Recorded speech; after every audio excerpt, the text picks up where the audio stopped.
Is there something that we can do? Oh my gosh! Live mula sa bulwagang pangbalitaan ng HSFM 101.1.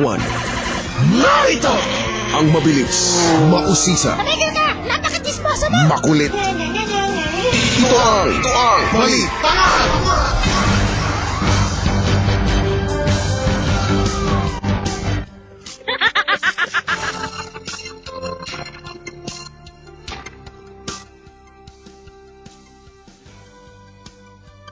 Lights, camera!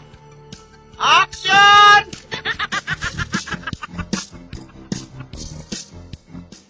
Magandang gabi mga kamuka!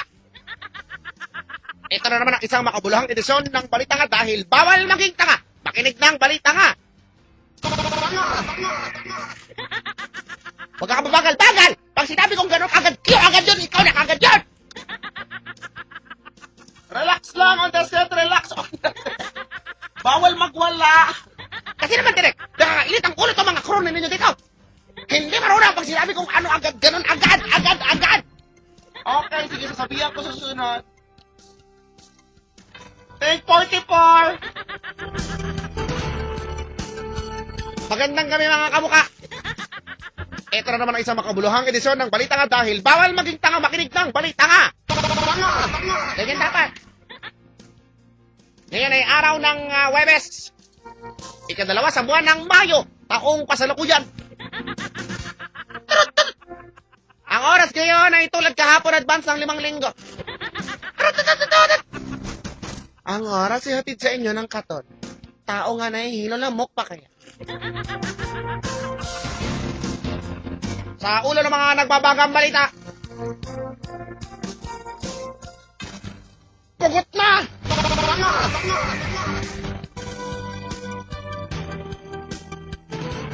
Isang isda hindi marunong lumangoy. Ni-rescue!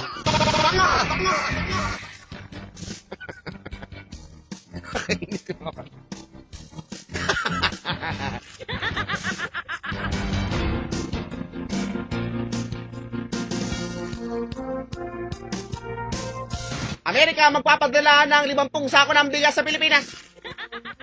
Sako nandito na bigas, wala pa!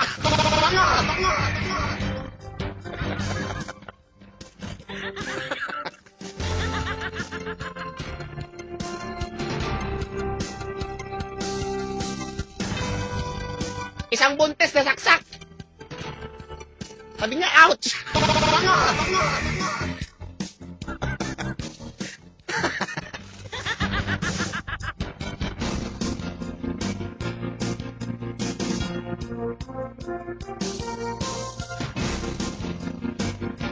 Talagay ng panahon. Nawawala ang panahon. Hindi namin alam kung saan nakalagay ang panahon. Sino ba nagwala ng panahon? Saan nakalagay ang panahon? Saan nakalagay? Ibalik niyo yung panahon. Ibalik niyo yan.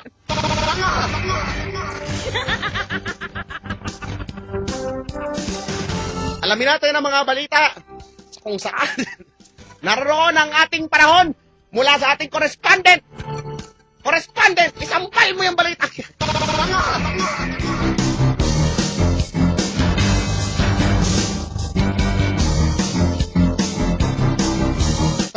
Correspondent! Live ka na ngayon sa Balita Nga. Dali yan, agad! Live ka na ngayon sa Balita Nga.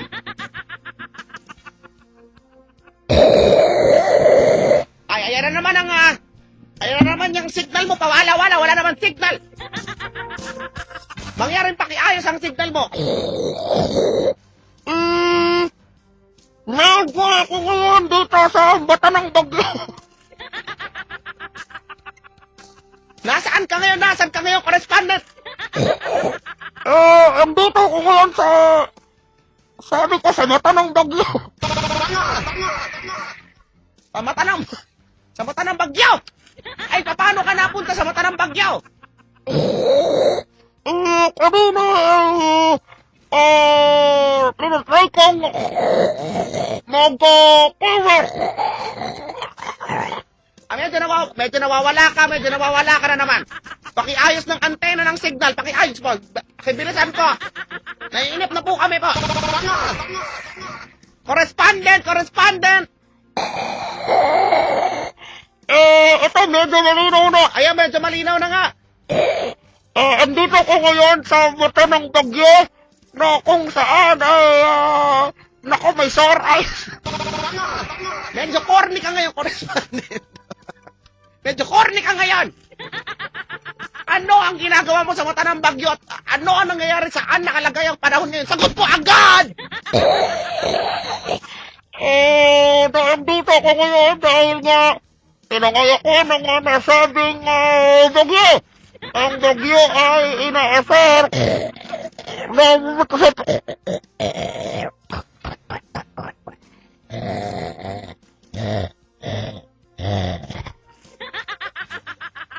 ang kadiri. Yung totoo. Wala, malabo signal na may plema.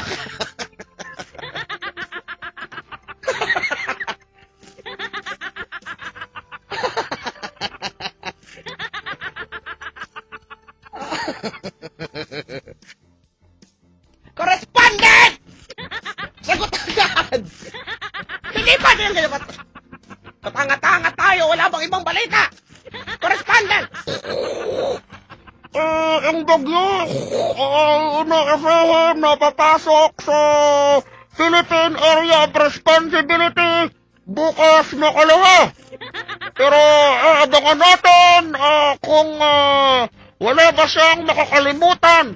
Dahil kapag may nakalimutan siya, ay posible itong bumalik.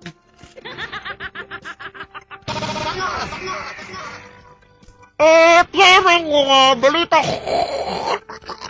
na latest mula dito sa mata ng bagyo. Susunod naman, doon naman ako sa atdo ng bagyo. Try kong makapasok sa atdo ng bagyo.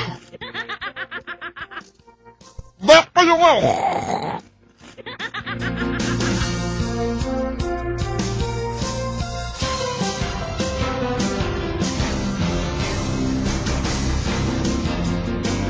Maraming salamat, correspondent. Yan po ang kabuuan ng balita na itinampok dito sa Makabuluhang Balita sa radyo. Dahil bawal maging tanga makinig ng balita. Maraming salamat po. Sa uulitin po. Bye-bye po, bye-bye.